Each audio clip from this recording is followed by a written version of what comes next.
Do you actually belong anywhere? Hey guys, welcome to or back to my channel. I'm Vanessa Canvey, and today I'm going to be talking about growing up mixed race in Scotland, but also just growing up mixed race in general. I'm going to start back from when I was like a kid, and to be honest, when I was really young, like 5 and younger, I didn't realise that I was any different to everybody else in the school. Apart from me and my sister, I think there was maybe like 2 Asian people in the whole school of like 2,000 people. So we were definitely a minority in the school. Everyone else was white. And I never realised that I was a different colour to everybody else, weirdly, even though I saw my dad every single day. I never saw me to look any different, which is quite interesting actually, until we did this art thing where we had to like paint ourselves, and obviously everybody's using like the same colour, and I was like, hang on, that isn't the colour that I am.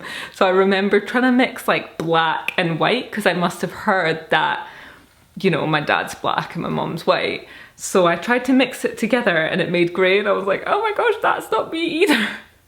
So that was probably like subconscious realisation that I was, you know, different from everyone else in the class. Also when I was quite young, like somebody's brother said something like quite racist, but he was like 3, so I don't think he actually meant to be racist. He just said what he thought. He was like, you look like, you know, something not nice. So at that point as well, that probably actually really hurt me at that time, but I was also just like, it doesn't matter, like he's young.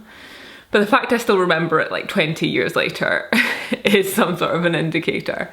In general, my actual young childhood, like everyone was just acted like I was just the same as them, as it should be. But when I started going out, that's when like all the hair touching started, like, please can I touch your hair? My hair was much longer than it is now, and I actually didn't care, did I? Oh no, it depended who it was. Sometimes I'd be like, yeah, that's fine, and then people would touch it and be like, oh my gosh, it's so soft.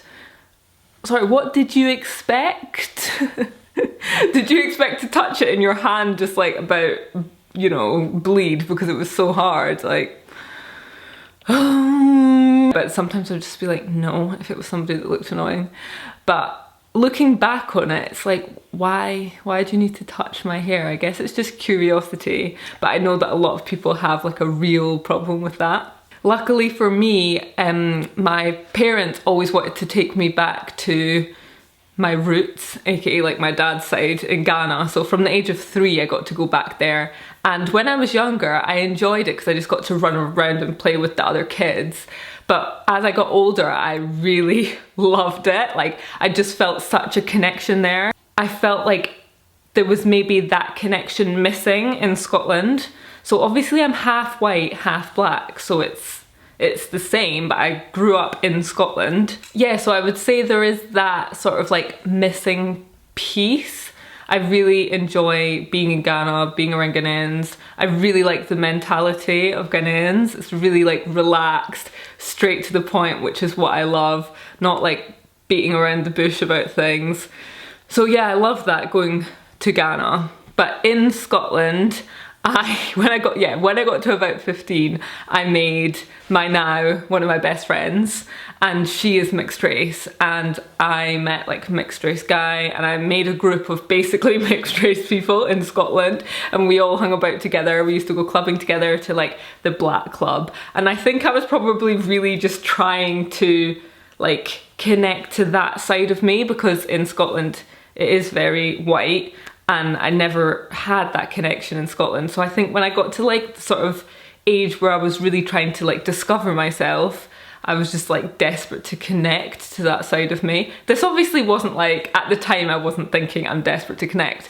On reflection, I'm thinking that, and maybe just because we had like something in common, and it was like so nice basically to meet other mixed race people in Scotland. Another thing which I find quite interesting is the whole thing of like being mixed race, because you're not white and you're not black, But people will probably look at me and a lot of people will say that I'm black, but I would argue that I'm as much white as I am black. So that's just such a tricky one, and I really don't know where I stand with that, because obviously my skin looks more black than white, but culturally, you know, my mum is from Scotland and my dad is from Ghana, and then it really lies to like, do you actually fit in anywhere?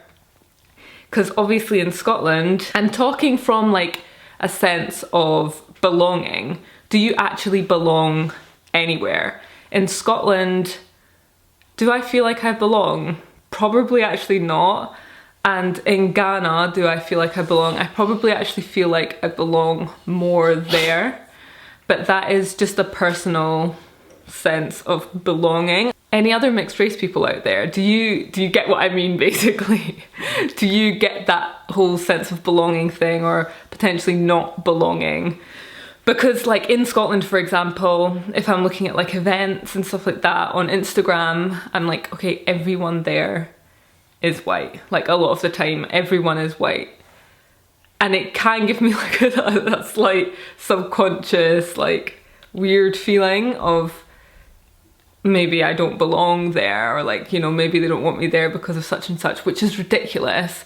But I do think that is something about being like mixed race. Of course I belong here, of course I belong wherever I want to be. I'm just talking from like a mental sort of perspective. But what I would say is like, I absolutely love being mixed race. I love the fact that I have two different cultures, completely different. Countries in general are completely different, and like I love that, because that has given me like a well-rounded upbringing, and now that I'm older I can like go back to Ghana as much as I can, and obviously at the moment I live in Scotland, but I would love the opportunity to live in Ghana just to see what it would be like there as well. But I'm really interested to how it's going to be for my kids, because my daughter, she's a quarter Ghanaian, but for all intents and purposes she looks white. She's obviously got like really light skin tone, but she does have really dark curly hair, and I do think she has some features of like mine. But it's going to be interesting for her growing up, and also my son growing up, who obviously like looks mixed race, growing up in Scotland as well, like what his experience as a boy and growing into a man will be living in Scotland. I never experienced any racism apart from when I was like a kid and that little kid said something to me. I never in my whole time living in Scotland experienced racism, and I'm like so grateful to have never experienced it and to be around such like lovely people. And the most racism actually that I have experienced has been on YouTube, but I just delete the comments straight away from people saying that like, you know, a black person, a white person should have never had a child, like I should never be here, ridiculous stuff like that. This is really random, but when I went to Zante, like after I finished school, I used to walk down, we walked down to like the strip, and everyone just used to shout any black person's name at me. Like I would get Beyonce, Alicia Keys, Whitney Houston, Alicia Dixon. Honestly, people would just shout like black people's names at me, and I'm thinking, you're not shouting anyone else's name. Like you're not shouting at white people's celebrities' names. I found that so weird. Like, I guess everyone was drunk, so they felt like they could just do whatever they wanted, but that was just a really weird experience. I wasn't really bothered at the time. I'm quite like a strong person who doesn't get bothered by these sort of things. But you know, looking back on it, it's like, what? That is actually just not okay. I'd love to hear your experiences of growing up wherever you grew up. Please share it in the comments section below, and I would absolutely love for you to subscribe. Thanks so much for watching this video, and see you later.